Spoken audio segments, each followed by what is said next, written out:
This is tough stuff. War is hard. It's vicious. It's brutal. It's unforgiving. And yes, we all have pain and anger. And when we see what has unfolded over the last 20 years and over the last 20 days, that creates pain and anger. Tonight, reality is sinking in. America's 20-year war in Afghanistan is over. The evacuation of the Americans left behind has gone from being a military mission to a diplomatic one. In addition to Americans, Afghans who helped the U.S. military are also still there.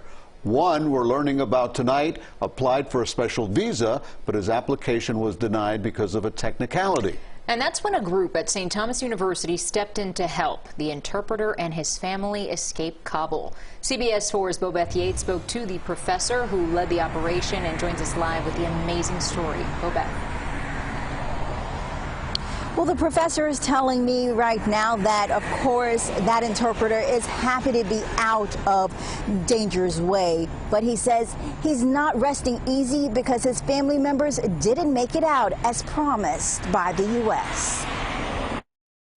Yeah, heading to the airport, hope to make it and survive. 34-year-old Abdul Rashid Shahzad, a former Afghan interpreter, knew their chances for escaping the country was slim. That's a Taliban vehicle right there with the white flag.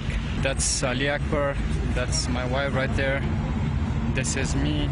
This is Ali Abbas. Once at the airport, it was chaotic, with thousands desperate for a way out. Shahzad didn't make it on that flight that trip, but he eventually successfully made it to the U.S. But St. Thomas University professor and immigration attorney Michael Vastine says many are not so lucky, and he's working to help other U.S. allies left behind. This group of people, because of their association with the U.S., really have essentially become refugees. Vastine says there are thousands who worked with the U.S. military and for their assistance should have been granted U.S. visas, but instead were left behind in Afghanistan. His client, whose identity is being hidden out of fear of retaliation, is among them. His role was interpreting for U.S. military members out in the field. He had other family members that were working at NATO headquarters. From doing this for years, his whole community knew who he was, the sort of work he was doing, and of course, this was in advancing the U.S.'s interest in being successful. And now that the Taliban and not the U.S. is in control, Vastine says his clients and their family members' lives are in danger. And with the U.S. visa they were promised taking longer than expected, they missed the evacuation flights. Processing is supposed to be 9 months or less.